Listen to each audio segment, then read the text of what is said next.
¿Qué tal, Javier? ¿Cómo estás? ¿Qué pasa, Joaquín? Hoy tenemos una entrevista a un profe, ¿no? Hoy tenemos un entrevistón. Hoy entrevistamos a Tony García Arias. Él es maestro como tú y como yo, pero aparte ganó el premio a Mejor Docente de España de la categoría de Educación Primaria en el año 2018. Entonces, Joaquín no es un maestro como tú y como yo, ni es un profe, es el profe. ¿Empezamos? Empezamos. Ideas para profe. Ideas para profes.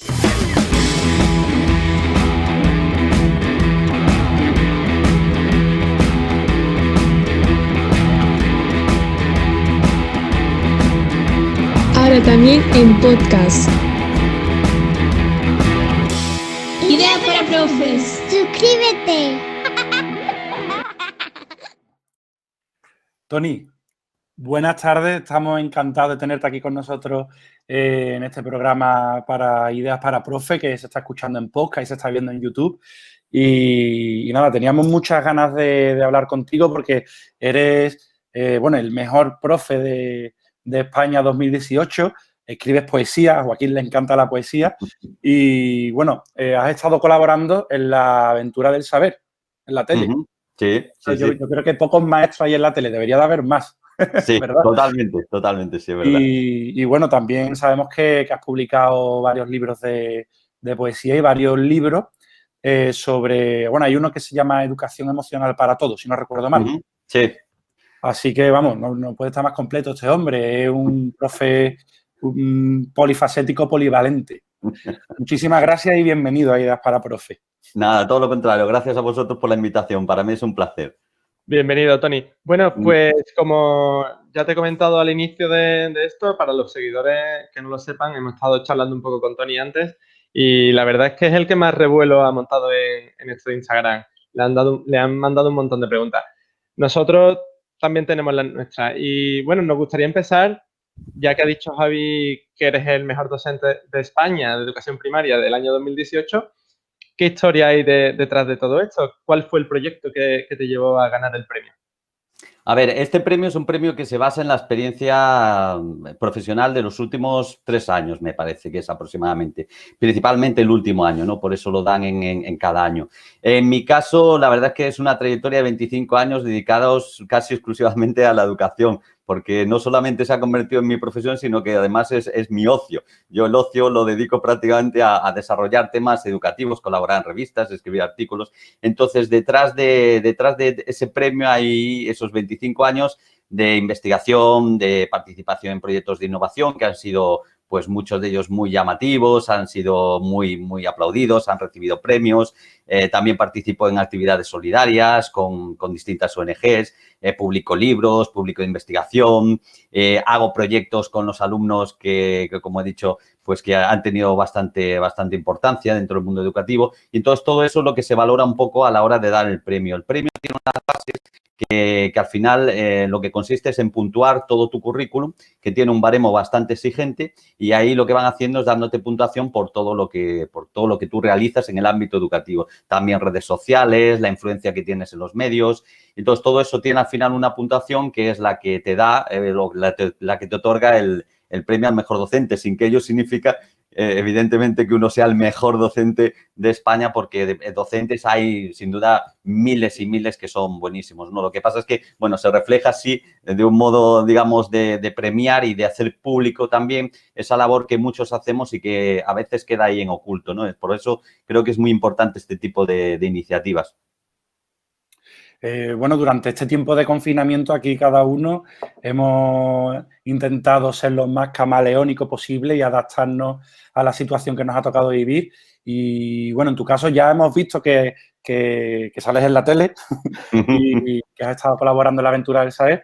Pero bueno, ¿qué medida que has hecho para seguir trabajando con tus alumnos durante este confinamiento? A ver, yo ahí he tenido mitad y mitad. Yo, al ser director del centro, tengo una parte que me ha tocado de organización del centro, y luego soy profesor, soy maestro de una asignatura que hay en la región de Murcia, pero que creo que no hay en ninguna comunidad autónoma más, que es la de conocimiento aplicado, que es una asignatura maravillosa porque puedes realizar infinidad de proyectos educativos utilizando todas las áreas curriculares que se dan, ¿no? Entonces, es maravilloso porque no tiene un currículum muy exigente que tengas que encaminarlo exactamente exactamente algo en particular, sino que el alumno pueda desarrollar toda su potencialidad. Por eso que para mí es bastante una asignatura que me encanta, ¿no? Lo que ocurre es que en este periodo de confinamiento nosotros como centro educativo, el equipo directivo como centro educativo decidimos que había que priorizar las asignaturas fundamentales, con lo cual la mía quedó un poquito relegada. Yo me quedé más que nada encargado de que funcionara bien el centro, de llegar a los padres, de organizar a los profesores, de organizar a todo el equipo docente para que pudiéramos llegar al mayor número de alumnos posibles y que no perdieran el proceso de enseñanza-aprendizaje. Yo lo único que sí que hice, que fue un proyecto que ha sido muy valorado y que además ha recibido una mención de la Unión Europea, fue un proyecto con estos alumnos durante este periodo de confinamiento donde les pedí que me enviaran cartas, dibujos, frases de ánimo para las personas mayores que habían quedado confinadas en las residencias de ancianos del municipio de San Javier.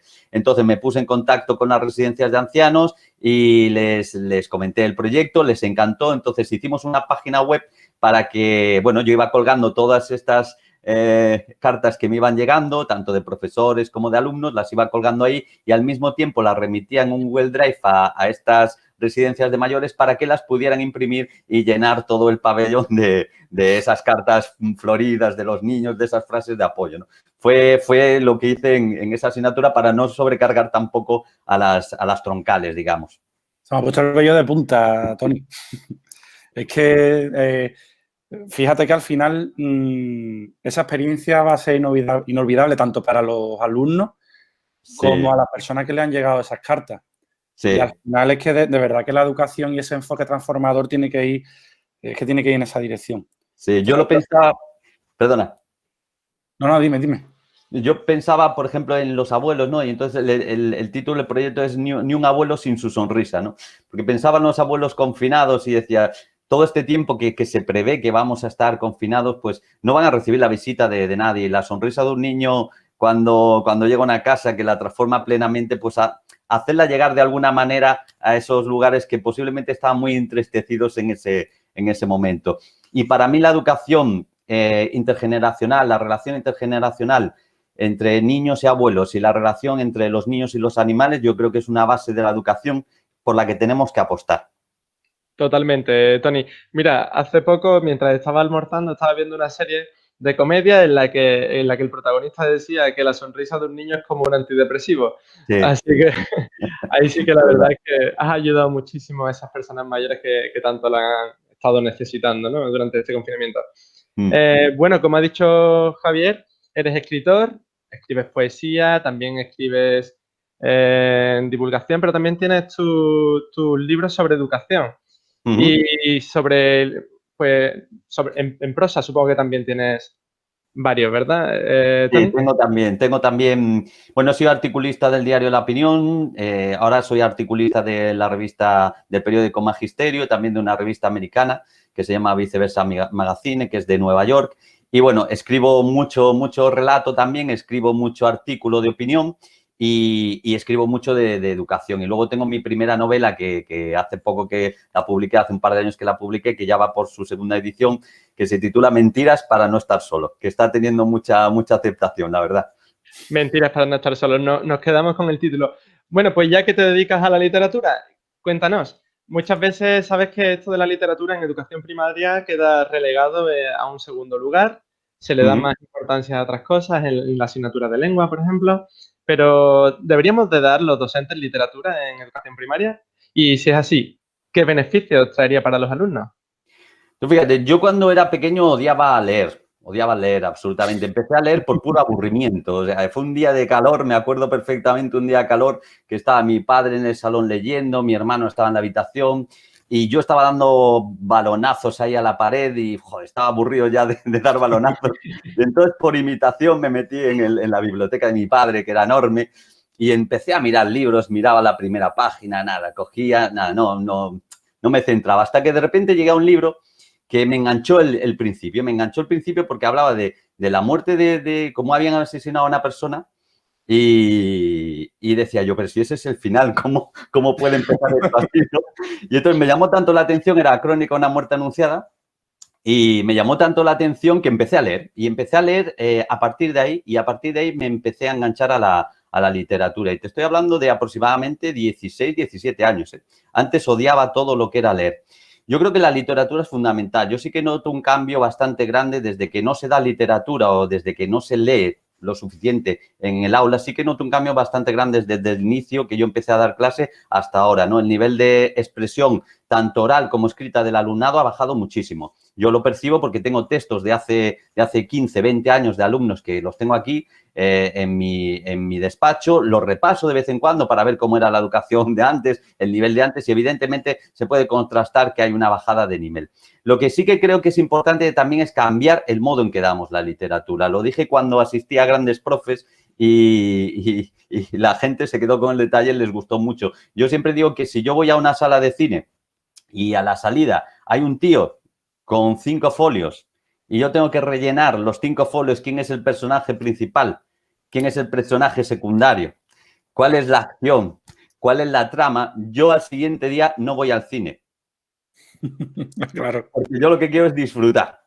Entonces, la literatura se ha convertido en un arma que lo único que hemos hecho es que sea un componente curricular más, una actividad más. Si no puede ser una actividad más, es una actividad de ocio y como tal debemos de tratarla dentro del aula. Si la convertimos en una actividad curricular más, donde hay niños que no se van a sentir cómodos en la lectura, donde tienen dificultades para la lectura, lo único que conseguiremos es que se escapen de la lectura. Yo recuerdo una vez que yo salía a leer, cuando hacíamos lectura, cuando yo era tutor, yo salía a leer de manera frecuente al patio. Cuando hacía buen día, pues cada uno se desparramaba por un árbol, por un trozo del patio y leíamos, a veces leíamos conjuntamente, a veces leíamos individualmente y un inspector de educación me lo prohibió porque decía que eso no estaba en ningún currículum y que no había un aula como tal donde los alumnos pudiesen realizar esa actividad, ¿no? Entonces, la lectura es fundamental que la desarrollemos porque es la forma en que se conoce el mundo y incluso hay estudios que dicen que la agresividad de ciertos alumnos o la agresividad de los seres humanos muchas veces se debe a la falta de poder expresarse y de que le entiendan, porque como no tienen la capacidad de expresarse correctamente, eso le genera cierta agresividad, ¿no? Entonces, la capacidad de hablar, la capacidad de estructurar las frases, de estructurar el pensamiento es fundamental y eso solo se consigue con la lectura pausada, con la lectura de disfrute y con una lectura en el aula que tenemos que volver a encauzar, ¿no? Y no convertirla en una actividad curricular más. Es que me recuerda a las normas de Gianni Rodari, las normas que hay que seguir para que los niños odien la lectura. Sí. Y me recuerdo que una de ellas era utilizar la lectura como instrumento de tortura, Sí. obligar a los niños a leer. Bueno, exactamente esa serie de normas. Yo también le doy un enfoque así, quizá menos académico. Nosotros hacemos algo parecido al libro Forum. Lo que pasa es que, bueno, en el libro Forum es el autor el que tiene que visitar. Pero bueno, yo hago mi versión, ¿no? Y los niños que leen en clase, luego hacemos como una pequeña asamblea y el que se ha terminado el libro es el que está sentado en el centro y está explicando, bueno, pues de qué va este libro, qué le ha gustado más, a quién se lo recomienda. Entonces sí que me he dado cuenta de que hay niños que no leían y han empezado a leer porque quieren estar ahí sentados explicándole a sus compañeros el libro que se ha leído. Se han creado lazos que antes era impensable que se crearan lazos entre ellos. En el momento en el que se recomienda el libro, pues le recomiendo este libro a fulanito porque habla sobre aventura y creo que él, como es tan nervioso y tan aventurero, le va a gustar. Y han empezado a leer niños que están siempre como una moto y que a mí me sorprende verlos sentados leyendo tranquilamente y disfrutando de la lectura como una actividad de ocio. Sí, así que...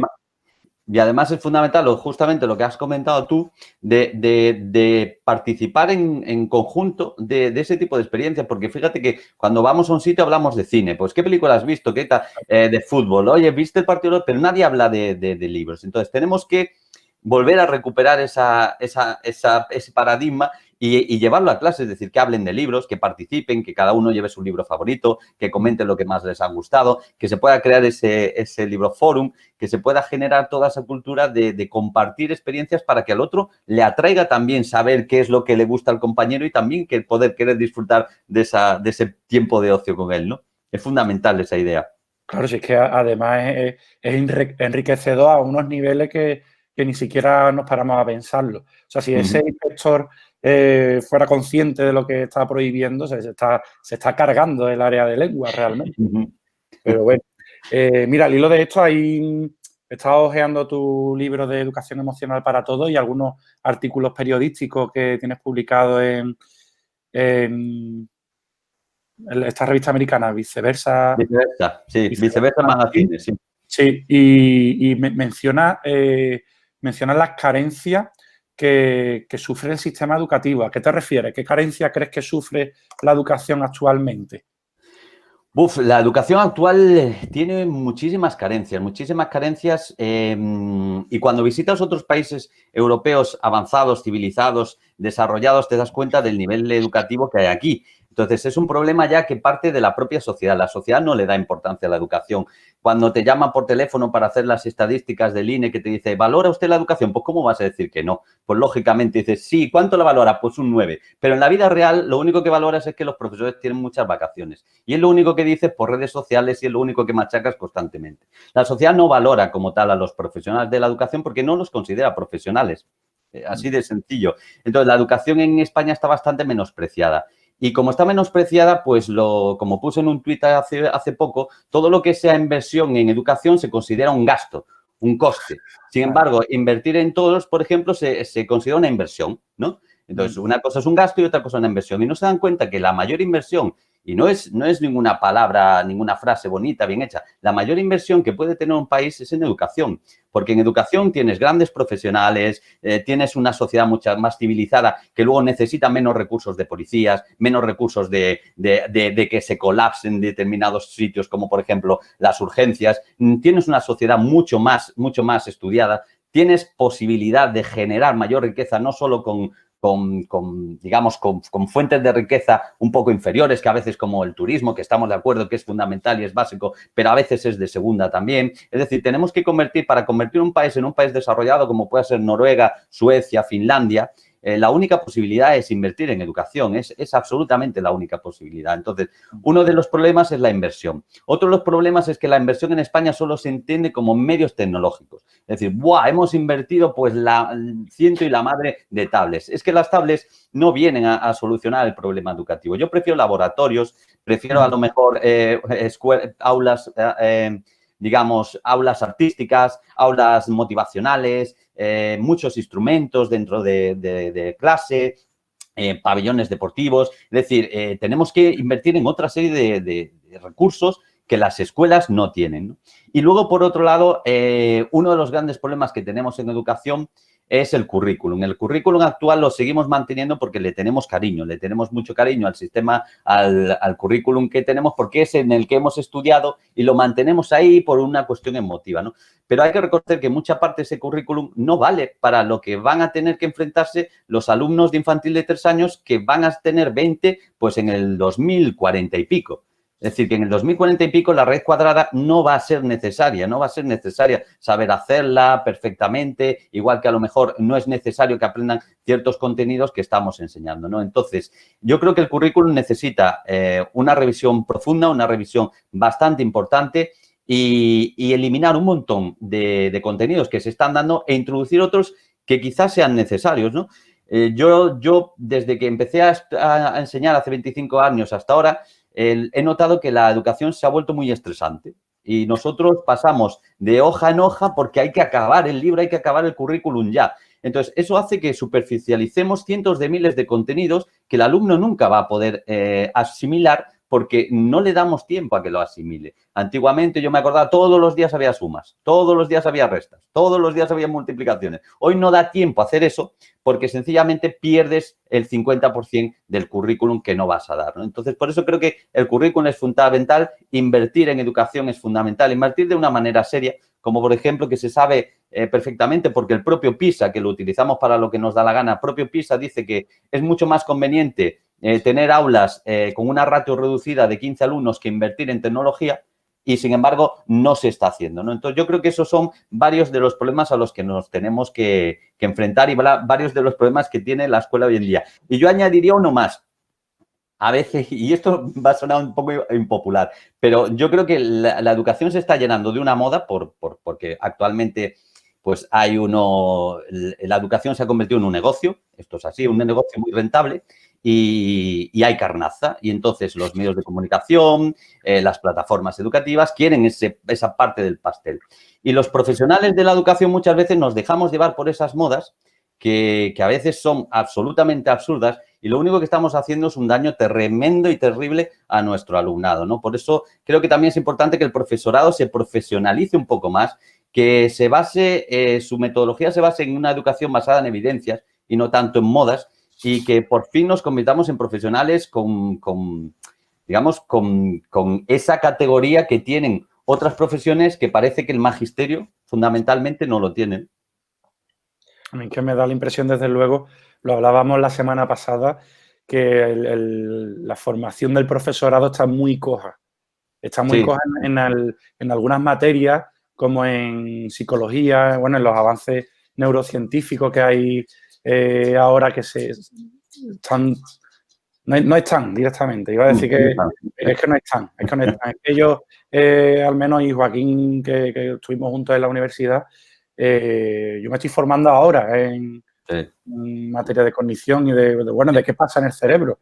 Empecé por el libro de Álvaro Bilbao, sigo por Francisco Mora, me formo por mi cuenta, pero es que eso no debería ser así porque realmente sabemos que aquí cada uno tiene sus prioridades y sus iniciativas no tienen por qué coincidir con la de otro. Entonces, forzosamente debería de estar esta materia en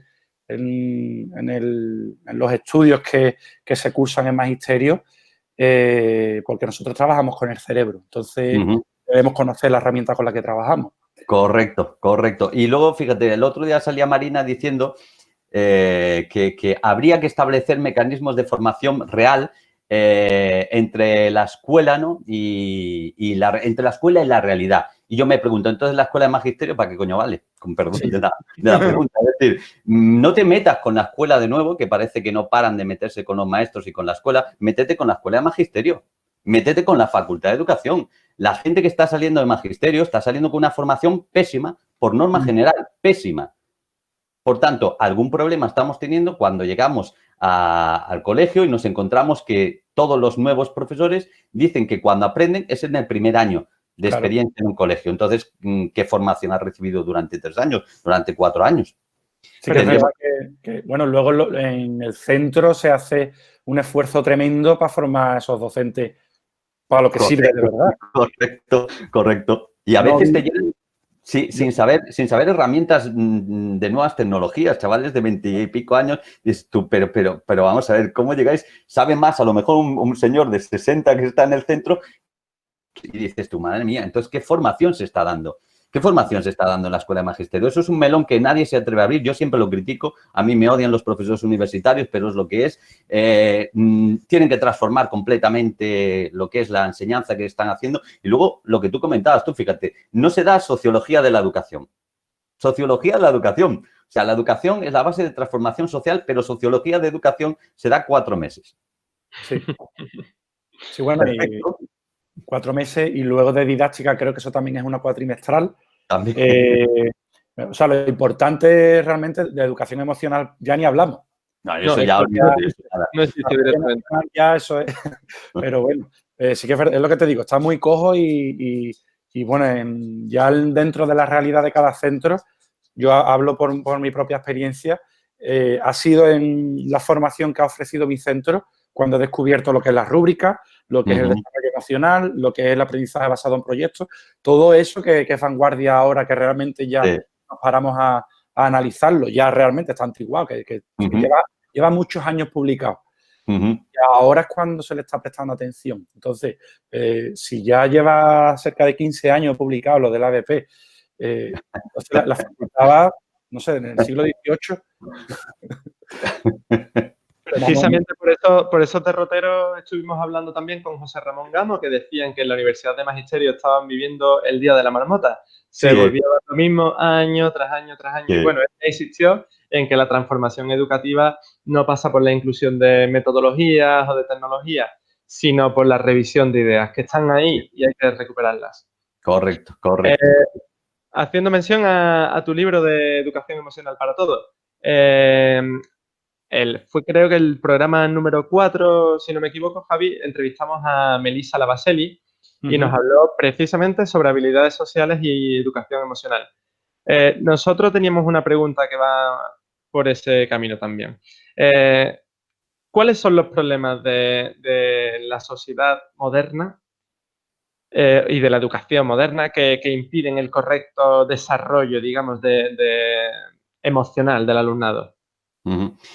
Vamos a ver, la transformación social que se ha sufrido en los últimos años es evidente, ¿no? Que influye en el menor. Tú fíjate, cuando yo era un crío, bueno, teníamos una familia, las familias casi todas eran, más o menos tenían la misma estructura, eran familias bastante estables, donde la mujer prácticamente no trabajaba y hacía parte de la figura que se ocupaba de los niños durante todo el periodo.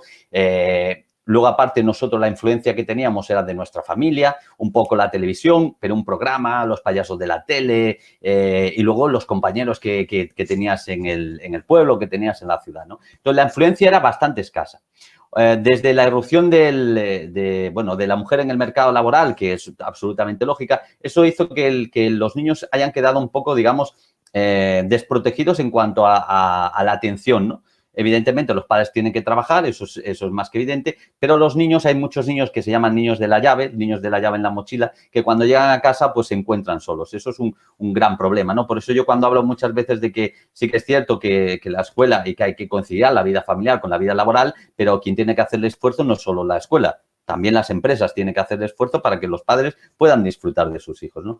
Y luego la influencia de las redes sociales y de los amigos hoy se ha hecho más potente que nunca. Donde antes solamente tenías a los amigos de la calle, hablabas con ellos, luego te ibas para casa, veías un rato la tele y te acostabas y así un día tras otro. Hoy por hoy el mundo de Internet ha abierto, el mundo de las redes sociales ha abierto la influencia. Desde el acoso, desde el acceso a pornografía, desde apuestas online, es decir, las influencias externas que tiene un menor hoy en día son enormes. Nosotros no teníamos esas influencias, no teníamos por qué enfrentarnos a esa problemática, a esa sexualidad desvirtuada, a esa influencia de las drogas que hoy es mucho mayor, a esa influencia de las apuestas. Nuestra vida infantil era mucho más tranquila. Entonces, esa afectación hace que los alumnos de hoy en día tengan que tener una formación emocional, una educación emocional bastante importante. Por desgracia, las familias están delegando prácticamente, y no solo en España, eso es digamos que ya es habitual en muchos países, incluso en Inglaterra, el otro día leía en una revista que tienen el mismo problema. Los padres delegan la educación emocional en la escuela, nada más dejan a los niños en la puerta de la escuela, la educación emocional pues ya depende de la escuela. Y ciertamente nosotros, pues por desgracia, aunque yo creo que no es un ámbito donde nosotros deberíamos de educar, pero por desgracia, tal cual es por hoy la sociedad, tal cual está la sociedad, pues no nos queda más remedio que asumir esa problemática y en cierta medida pues darle una solución, ¿no? Lo que sucede es que hoy en día la educación emocional se está dando realmente fatal. Yo lo digo en todos los sitios a los que voy, me granjeo muchas enemistades hablando de esto, pero realmente la gente no sabe lo que es la educación emocional. Hay muchos profesores que no saben lo que es la educación emocional y se meten a ello, piensan que con leer un cuento ya está todo hecho, o que con dar una palmada al entrar o un abrazo ya está todo hecho, y eso no es educación emocional. Eso es una parte, pero educación emocional es enfrentarte a los problemas de esos niños y para ello muchas veces pues hay que llorar, hay que sufrir. Yo me acuerdo que yo trabajo educación emocional pues desde el inicio, porque es un tema que me gusta, es un tema que siempre me ha importado mucho la motivación, me ha importado mucho que el alumno se encuentre a gusto consigo mismo. Esa parte siempre la he trabajado, pero cuando llega un alumno a tu aula y te dice que llega tarde a las 9:30, como me ha sucedido a mí, llegaba a las 9:30 un niño de 6 años y le pregunto que por qué llega tarde y me dice que es que porque su padre le ha partido la nariz a su madre y hasta que no pudieran dejar de sangrar no pudo llevarlo al colegio. Ahí con los abrazos, con la palmada en la entrada no vale. Y con las frases de Mr. Wonderful tampoco. Hay que hacer un trabajo serio, un trabajo profundo, un trabajo que a veces duele. Cuando trabajas en colegios de difícil desempeño te das cuenta.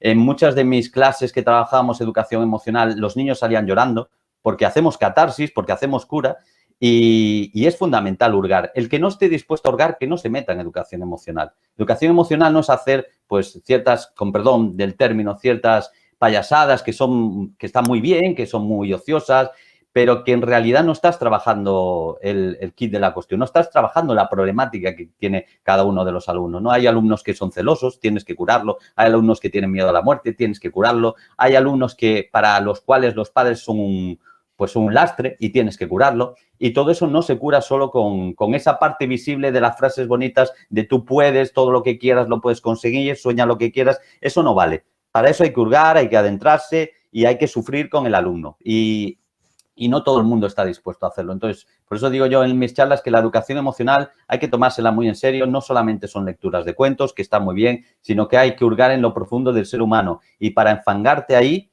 tienes que estar muy, muy dispuesto a sufrir las consecuencias. Porque luego en casa, cuando trabajas ese tipo de cosas y te vas para tu casa, muchas veces no te encuentras bien, muchas veces sufres porque sufres con ellos. Entonces, quien no esté dispuesto a hacerlo, que no diga que trabaja educación emocional, porque eso no deja de ser más que ocio puro y duro de frase bonita que queda para la galería, pero no en realidad educación emocional. Yo le estuve hablando hace poco a un alumno que tenía en práctica antes del confinamiento de la mochila que llevamos los profes.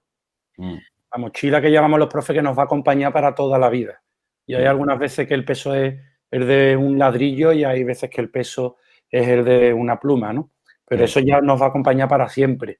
Y es cierto que en el momento que te pones a hurgar en qué está pasando detrás de una conducta, que eso, te estoy escuchando hablar y tengo 2 o 3 casos en mente que me van a acompañar para siempre. Y de hecho hace ya hace ya muchos años. Entonces es algo que hace mella. Sí. En el interior de los docentes que se enfrentan a eso y precisamente es lo que tú dices, la frase la frase positiva barata no sirve, esto de todo va a salir bien, no. Hay un trabajo que es desagradable y tienes que ver cosas duras que hace un niño que no tiene herramientas, porque es un niño, no tiene esa herramienta para afrontar ese tipo de cosas. Claro. Y tú tampoco, porque yo tampoco he vivido una situación de necesidad, entonces es verdad que yo al menos en una situación así me siento desarmado, sí. me siento sin instrumentos con los que trabajar. Entonces, perdón. Te iba a poner un ejemplo, Yo cuando trabajaba en un colegio de difícil desempeño, las veces que trabajaba, principalmente en uno de ellos, cuando salía del colegio, yo me llevaba aproximadamente 45 minutos en coche llegar a casa. Pues yo iba todos los 45 minutos en absoluto silencio, llegaba a casa, me sentaba en el sofá y tenía que estar otra media hora en absoluto silencio. Por esa presión emocional que yo sufría cuando veía situaciones de los alumnos donde ninguno de ellos tenía los 2 padres vivos, que no habían muerto en una reyerta, habían muerto de sobredosis. Alumnos que vivían con sus abuelas porque sus padres los 2 habían fallecido o lo habían abandonado. Cuando vives situaciones así, cuando vives realmente situaciones dramáticas, emocionales, no es fácil. No me vale con una taza del Mr. Wonderful, no me vale con eso. Entonces, para profundizar en ello, lo que has dicho tú, hay que embarrarse y es muy complicado, ¿no? Es muy difícil meterse ahí. Y fíjate, yo un día tuve una pequeña conversación en Twitter, una pequeña discusión en Twitter, diciendo, había una compañera que dijo que, bueno, ella trataba a un alumno de PT que no tiene memoria y entonces la niña le dijo, maestra, es que yo soy tonta porque no me acuerdo de las cosas, incluso mi hermano se mete conmigo. Y la profesora dijo, me dio tanta pena que le dije, pero tú eres la mejor, te doy un abrazo y tal. No se puede hacer eso.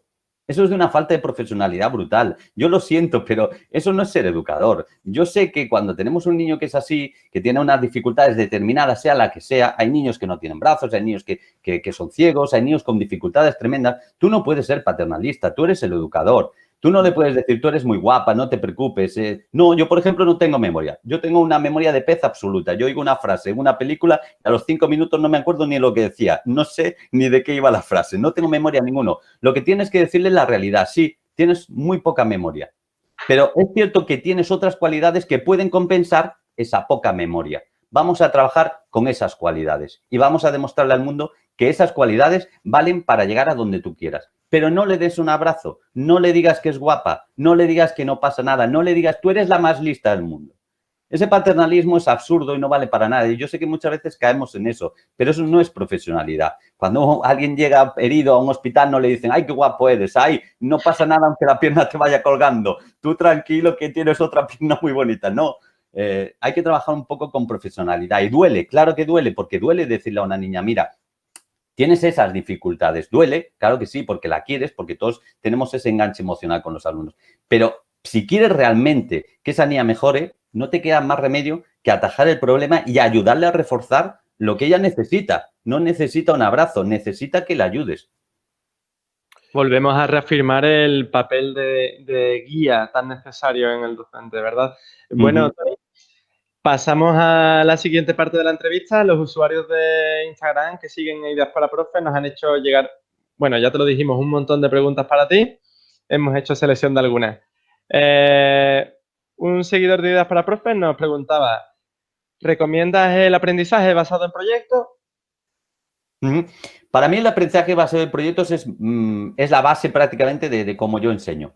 También tengo que decir una cosa, hay que tener cuidado porque antiguamente, por ejemplo, en otro tipo de enseñanza más memorística de hace ya muchos años, aquellos alumnos más individualistas eran los que mejores notas sacaban y aquellos alumnos que teníamos unas características pues menos, digamos, de atención, sino que necesitábamos más acción, necesitábamos más tocar, necesitábamos más experimentar, pues salíamos perdiendo y sacábamos malas notas. Si solo utilizamos hoy por hoy el aprendizaje basado en proyectos, lo que hacemos es que el otro tipo de alumnado que tiene unas características más pasivas de un aprendizaje mucho más memorístico, también se sientan discriminados. Por tanto, sí que es importante, pero tenemos que intentar diferentes tipos de metodologías para que todos pasen por todas y para que todos roten por todas y tengan las mismas oportunidades y que no solo disfruten un tipo de alumnado, ¿no? Porque hay una tipología de alumnado que cada uno tiene sus características.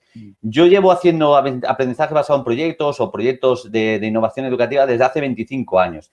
Yo creo que es una de las formas en que mejor se aprende. Haciendo se aprende mucho, ¿no? Se aprende porque estás motivado, se aprende porque tienes un objetivo final, se aprende porque compartes experiencias con otros compañeros y yo creo que es fundamental el aprendizaje basado en proyectos bien hecho, ¿eh? Porque para ello también se requieren unas características, tienen que tener sus roles, tienen que tener cada uno de ellos sus acciones, cada uno de ellos tiene que ocuparse de una parte determinada, no vale como aquello de que, bueno, unos hacen tres, hacen todos y el otro mira, ¿no? Sí que es importante el aprendizaje basado en proyectos bien hecho y ya digo yo, como creo que se aprende mucho haciendo y experimentando porque conseguimos que ese aprendizaje que ellos van a adquirir tenga una funcionalidad, yo creo que la mejor forma es hacerlo a través de estos proyectos que tienen una finalidad educativa para ellos, ¿no? Un final, digamos, una conclusión donde ellos pueden exponer lo que han aprendido.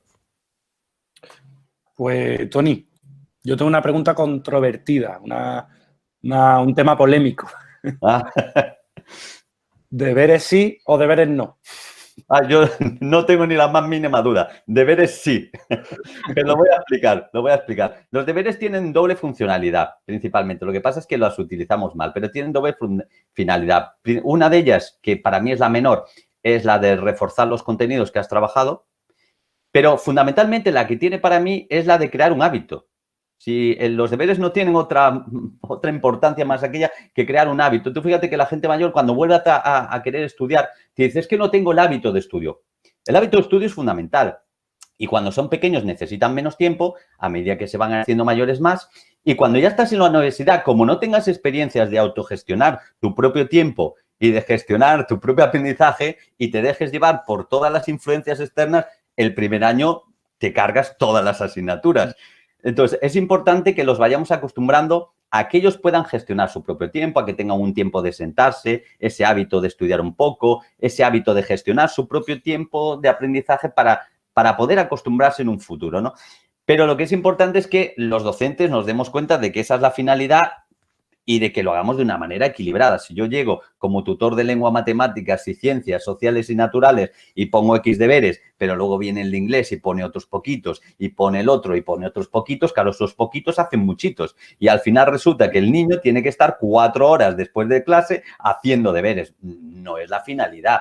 No es la finalidad, no es importante. Si no somos capaces de que el currículum se dé dentro de las horas lectivas, como hemos dicho, hay que eliminar parte del currículum, evidentemente. Pero la única finalidad es que esté su media horita, su horita, estando tranquilamente con su espacio de trabajo, que se acostumbre a un espacio de trabajo, a una rutina, a un tiempo, y es la finalidad que tienen. Por tanto, deberes sí en ese sentido.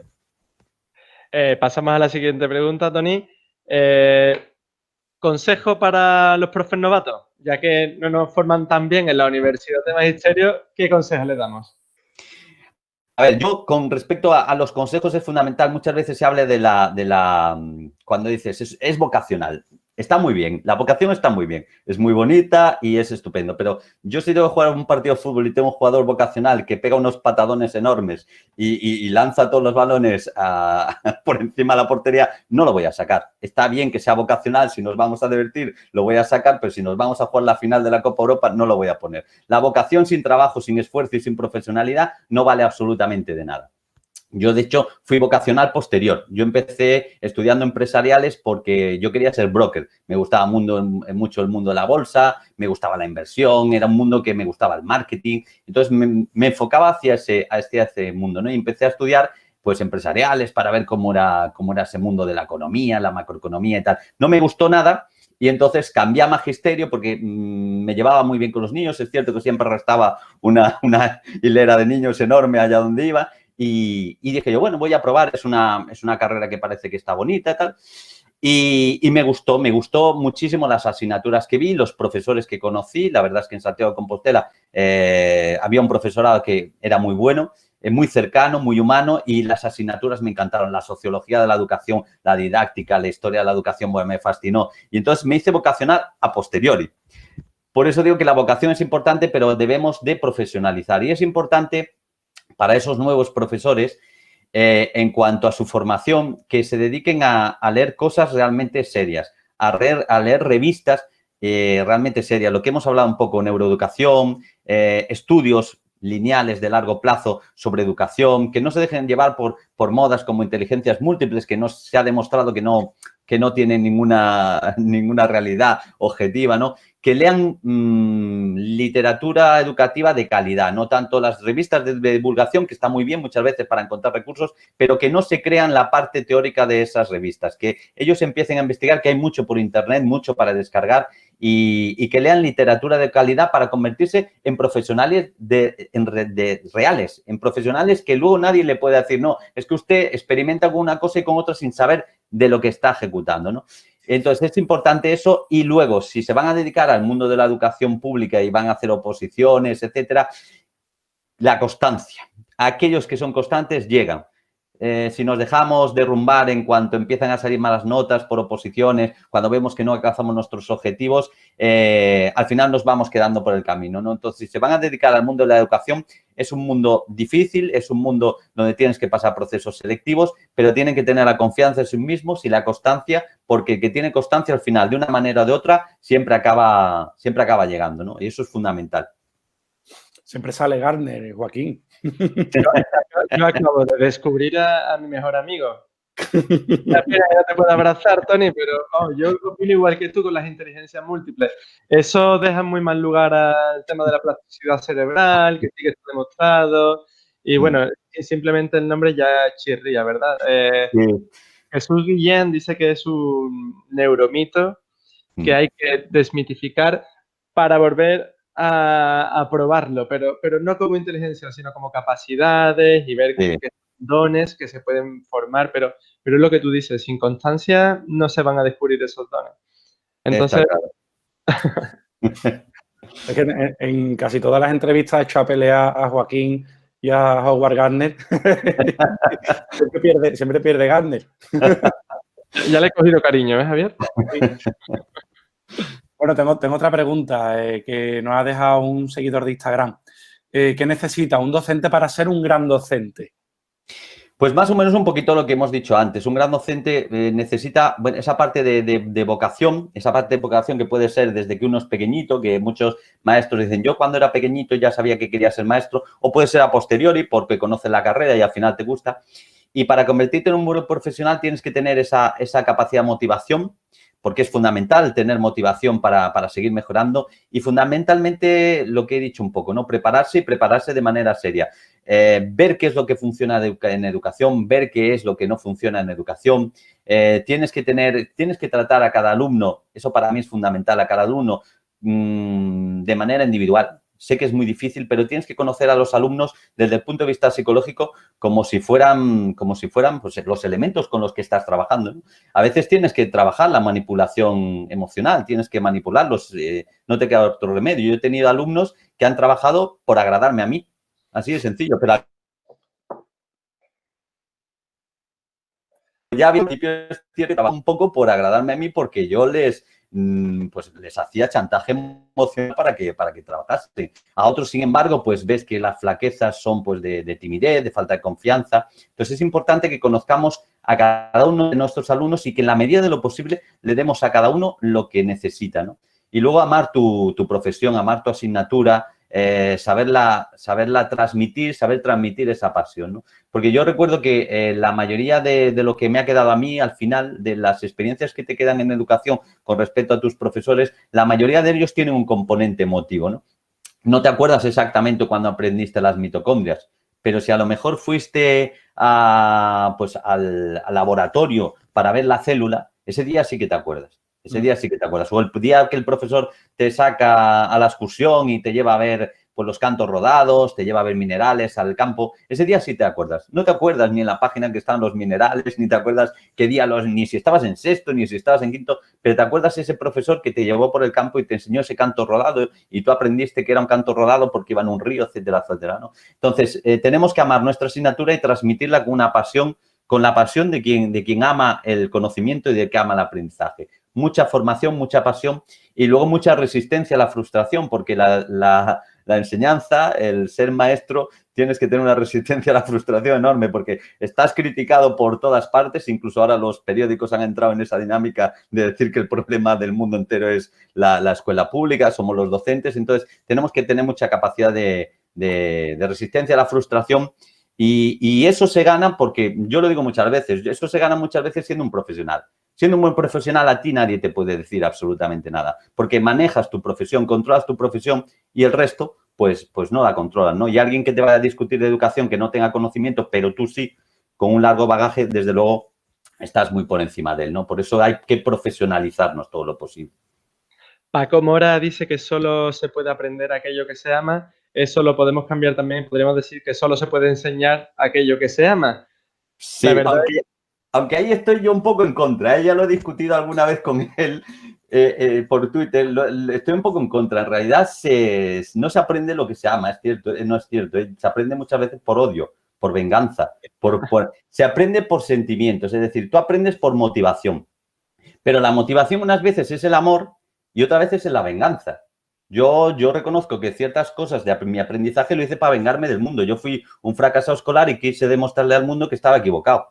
Yo aprendí por venganza. Quise vengarme del mundo y decirle, no es cierto, los que estáis equivocados sois vosotros que no valoráis mis cualidades. Con lo cual, yo no aprendí por amor, como quien dice. Ya en mi proceso de aprendizaje, en cierta medida, había esa venganza contra el mundo que no te había juzgado correctamente, contra aquellos directores que cuando me veían me decían, pensaban para ellos, joder, vaya coñazo nos ha tocado, vaya alumno nos han traído por mis notas malísimas, y yo quería demostrarle al mundo que se confundían. Por tanto, se puede aprender por amor, se puede aprender por venganza, se aprende mucho por subsistencia se aprende mucho por vanidad, hay gente que aprende por vanidad, entonces cada uno aprende por determinados aspectos motivacionales, se aprende siempre por motivación, pero la motivación puede venir de muchísimos sentimientos.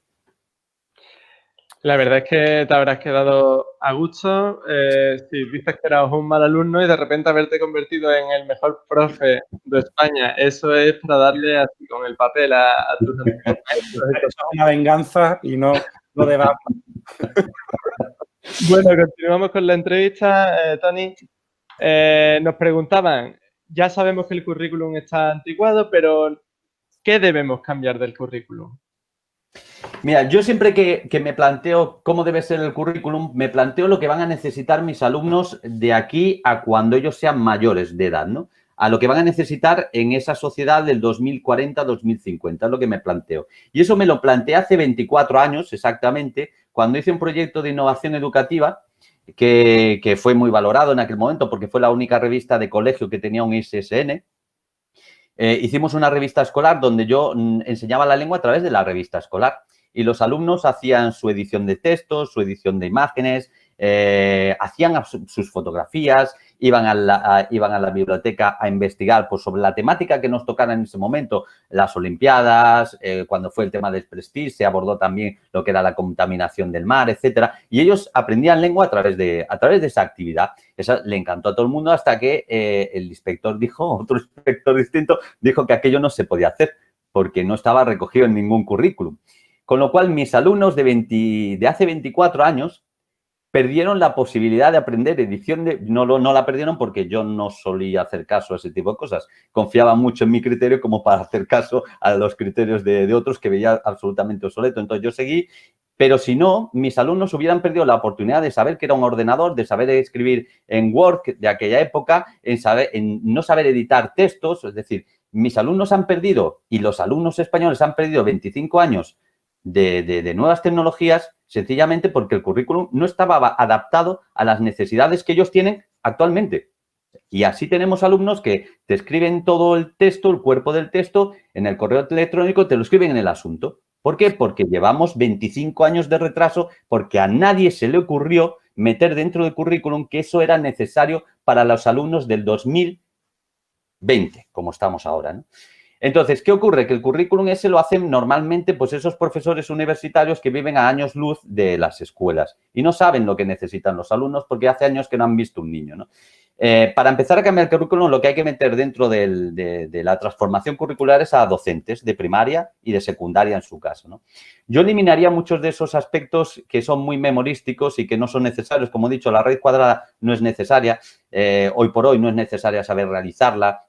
Hay términos como, por ejemplo, perdemos a lo mejor una sesión entera en emisor y receptor, una sesión entera para eso. Enseñamos las mitocondrias con 8 años, no las entienden, vellosidades intestinales a esas edades. Es decir, no solo es una cuestión de quitar cosas de currículum, sino llevarlas al momento en el que los alumnos pueden aprenderlo. A lo mejor explicar las potencias, por poner un caso, a lo mejor explicar las potencias por el desarrollo cognitivo del alumnado nos lleva en quinto, o en sexto, nos lleva 5 sesiones, 6 sesiones, y a lo mejor eso, si lo traspasamos un poco a segundo de la ESO, nos lleva una sesión. Es decir, que a lo mejor hay momentos de aprendizaje a los que hay que cambiarles contenidos. Las centenas se dan cuando los niños tienen 7 años. Nadie va a comprar centenas de huevos, nadie. Las centenas es un término que prácticamente no usamos ni siquiera de adultos y seguimos manteniéndolos ahí y los machacamos con las centenas, con las decenas, con las unidades de millar, los machacamos constantemente con eso, que a lo mejor no es necesario que cuando vayan desarrollándose en el conocimiento lo pueden aprender de una manera mucho más rápida cuando estén en sexto o cuando estén en quinto, ¿no? Hay que eliminar mucho de ese aprendizaje memorístico, mal memorístico, porque la memoria es la base del aprendizaje, sin memoria no hay aprendizaje, pero hay que eliminar esa parte del aprendizaje memorístico y hay que introducir otros contenidos como en otros países del norte de Europa, como a lo mejor pues términos más económicos. Fíjate, nosotros tenemos una población que se mete a una hipoteca y no sabe lo que es un TAE, no sabe lo que es una hipoteca en sí, no sabe lo que es una cuota al mes, etcétera. Y en otros países como en Alemania, yo estuve trabajando con unos profesores de Alemania que ya con 6, 7, 8 años les hablan de inversión, de lo que es una inversión económica, de lo que es un depósito bancario. Es decir, que hay ciertos contenidos que ellos van a necesitar y hay otros que, por desgracia, no. Eso sería cuestión de ir mirando el currículum e ir diciendo, ¿esto lo vamos a necesitar dentro de 25 años? Pues no, o sí, y lo vamos delimitando. Pero hay mucho que cambiar, ¿no? Y hay mucho que cambiar en la forma de enseñar. Tú fíjate, es importante saber lo que es la Revolución Francesa y saber las fechas, sí, pero quizás sea más importante saber hacer una comparativa entre las características de la Revolución Francesa y de la Revolución Rusa para darnos cuenta de que las revoluciones casi siempre se producen por las mismas razones, ¿no? Y eso no se hace, se memoriza. Y entonces hay que transformar mucho, ¿no? Hay que transformar el currículum, hay que transformar qué evaluamos. evaluamos cosas que no tenemos que evaluar y hay que introducir pues aspectos que ellos van a necesitar en un futuro y que no se lo estamos dando. No les estamos dando las armas de conocimientos que ellos necesitan, como buenos idiomas, por ejemplo, buen uso de las tecnologías, buen uso de las redes sociales. No les estamos ofreciendo eso. Seguimos dando lo mismo que en 1970, más o menos.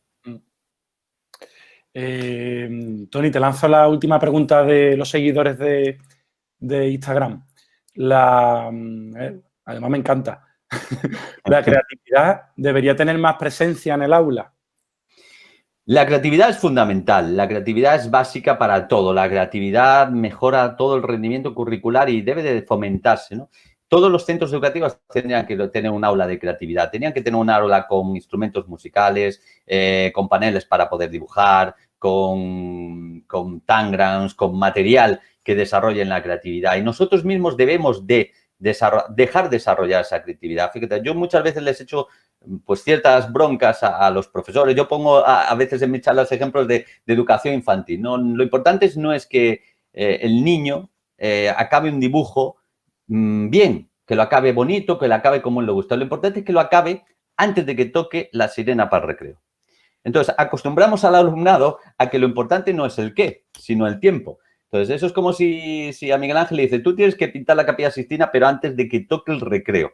Si toca la sirena para el recreo, pinta ya todo rápido lo que puedas. Y es lo que sucede muchas veces. Tú ves un alumno que hace un dibujo maravilloso y cuando oye la sirena, enseguida empieza a pintarrajear a toda velocidad, ya desde infantil, a lo que los acostumbramos, porque sabe que si no se queda sin recreo, sin comer su bocata y sin jugar. O sea, con lo cual tú le estás diciendo, da igual, me importa un carajo cómo sea el dibujo, con tal de que lo puedas meter en el archivador a las 11:30. Entonces, el alumno en infantil de 3, de 4, de 5 va aprendiendo todo eso y es lo que tenemos, ¿no? Y perdemos la creatividad porque no dejamos que desarrollen. Cada uno ve el cielo de una forma.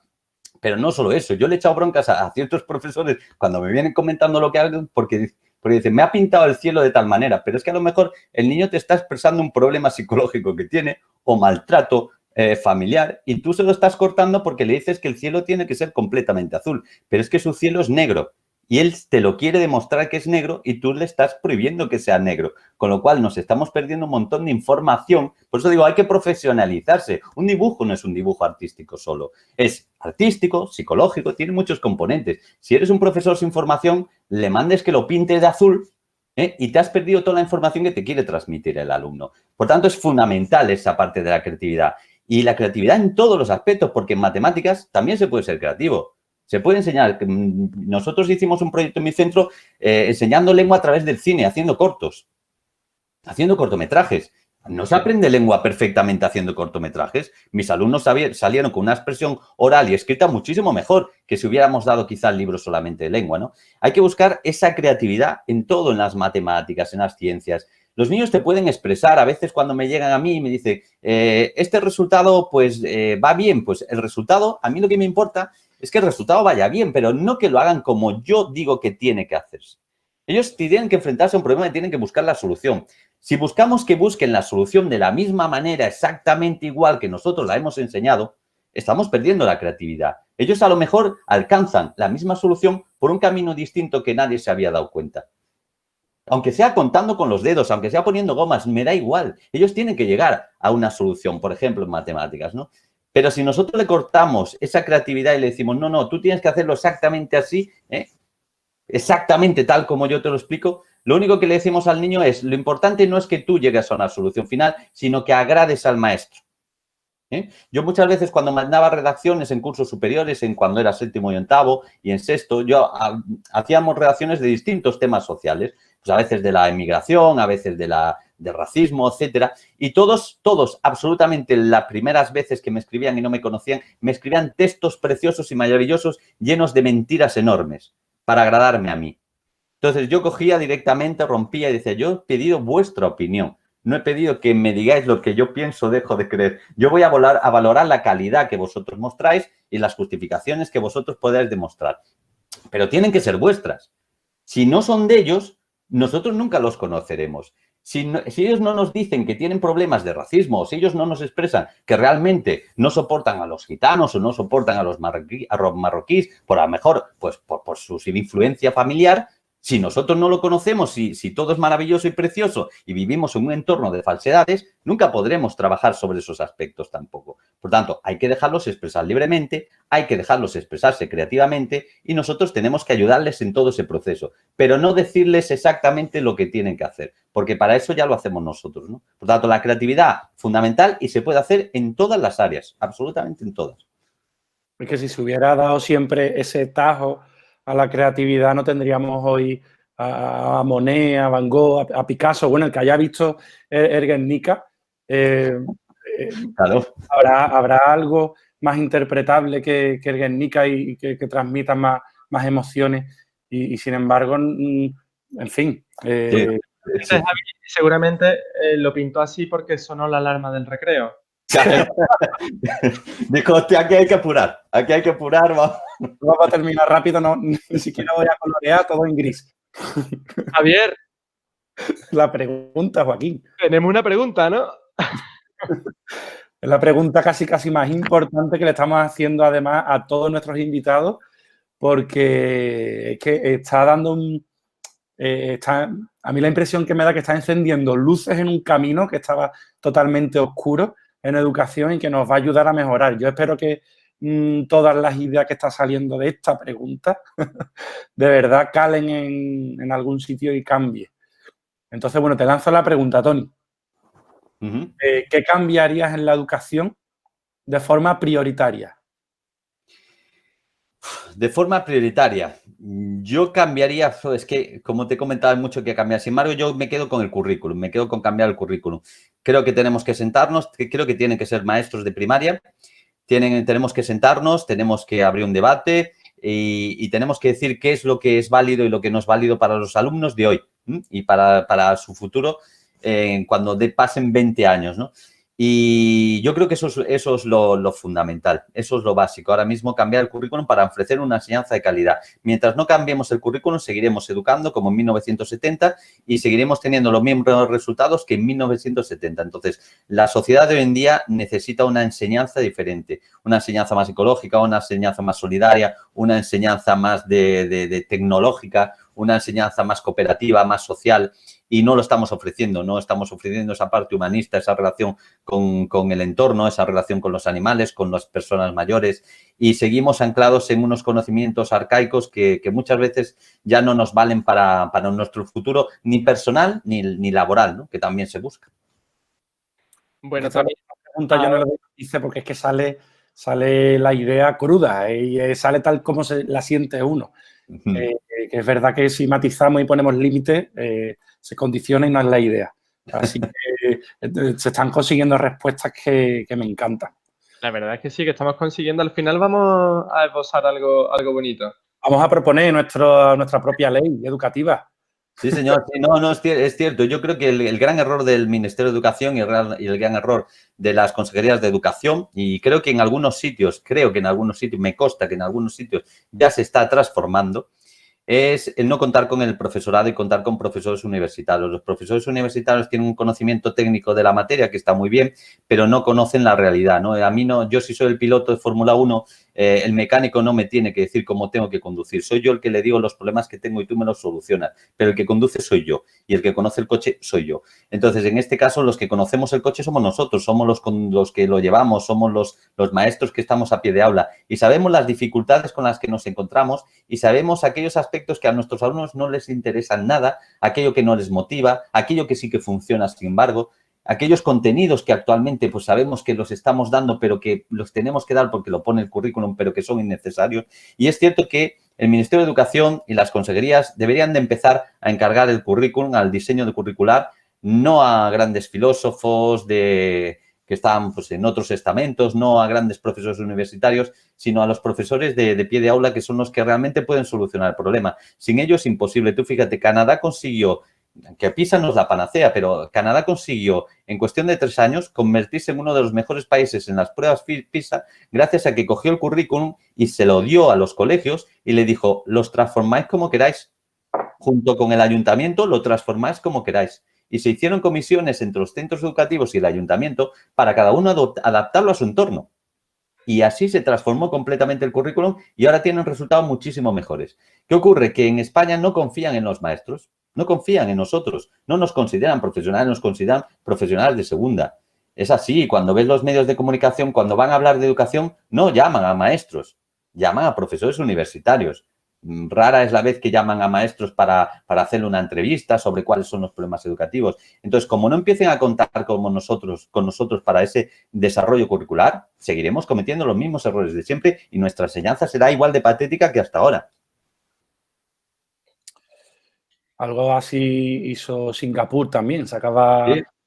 muy malos resultados en matemáticas y cogió y hizo una inversión, además la palabra es esa, inversión, no gasto. Una inversión enorme y de hecho de ahí nace lo del método Singapur y el enfoque que tiene sobre la didáctica de las matemáticas que se ha extendido por todo el mundo. Sí.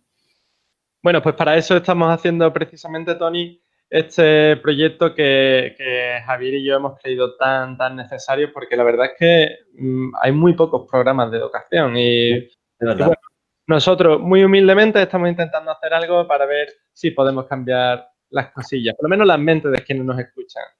Eso seguro. Mira, sembrando una semilla, si cualquier actividad de este tipo que pueda parecer inicialmente poco, que puedas decir tú, pues a lo mejor no tiene mucha trascendencia. Mira, con que cale en una persona, esa persona lo transmitirá a otra. Esa la transmitirá a otra. Y así poco a poco se va generando un puente que sí que hace que las mentes cambien y que se construya una educación mucho mejor. Por tanto, la labor que estáis haciendo, que no se ve a corto plazo, que es lo que nos pasa a los maestros de primaria, no vemos los resultados, porque luego los resultados se ven en la universidad y ellos ya se han olvidado de nosotros muchas veces, no vienen a decirnos, pues ahora soy pues ingeniero en la NASA, pues ahora soy médico en tal sitio, no vienen y nos perdemos todo ese proceso, ¿no? Y vosotros estáis generando semillitas y posiblemente no veréis los resultados finales, pero estáis haciendo un trabajo realmente muy importante porque no hay debate pedagógico en España, no hay medios de comunicación que abran un debate pedagógico serio como el que estáis haciendo vosotros con estos podcasts, ¿no? Y es fundamental porque aquel que lo lea, aquel que lo escuche, perdón,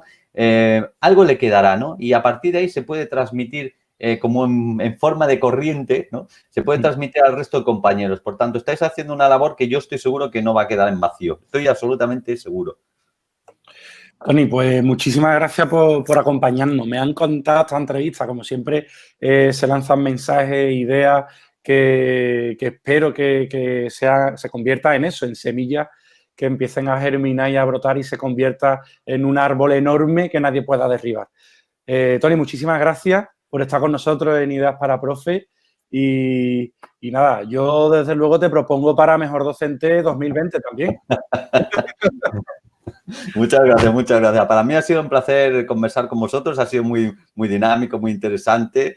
Y nada, Javier, Joaquín, estoy encantado de haber colaborado y para mí es un auténtico honor haber participado en este programa que ya te digo que considero que es de los pioneros en España y que espero que tengáis desde luego todo el éxito del mundo. Muchísimas gracias, Tony. El placer ha sido nuestro, desde luego. Muchas gracias, muchas gracias. Ideas para profes. Bueno, Javier, eso ha sido todo por hoy. ¿Qué te ha parecido? Pues me ha parecido que ha sido todo y que no ha sido poco, ¿no? Ha estado bastante bien.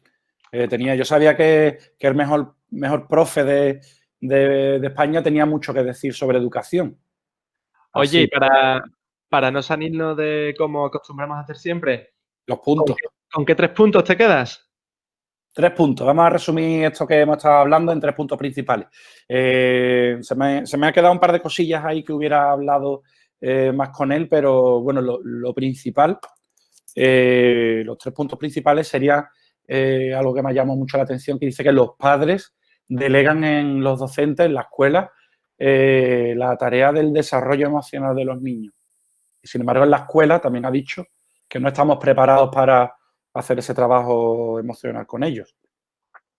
El segundo punto está relacionado con la creatividad que hemos estado hablando, ¿no? Ha dicho que, bueno, que estamos acostumbrados a trabajar con los alumnos el cuándo, sin embargo, no el qué. Lo mismo está un chiquillo trabajando en algo creativo, algo muy expresivo, pero hay que terminarlo antes de que suene la sirena, antes de que suene la campana para ir al recreo. Y entonces, bueno, pues esa expresión se ve truncada, ¿no?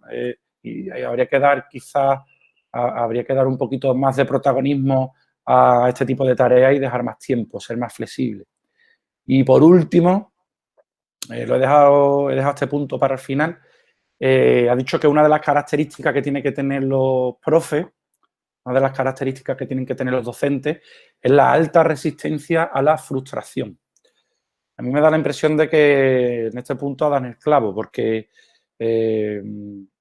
los docentes, tanto los medios de comunicación, la sociedad, algunas familias, algunas, y además algunas, una minoría. Lo que pasa es que es una minoría con aires de grandeza que se considera mayoría, pero una minoría que hace mucho ruido nos considera pues que somos una diana en la que lanzar todas las culpas de las cosas malas que pasan en educación. Así que, bueno, son esos 3 puntos los que yo resumiría esto. Quizás acabo así con un toque un poquito pesimista, pero la verdad que ese enfoque crítico viene muy bien en estos momentos, ¿no? Bueno, pues nos quedamos con eso, Javi. Por cierto, para la semana que viene, ¿quién viene? La semana que viene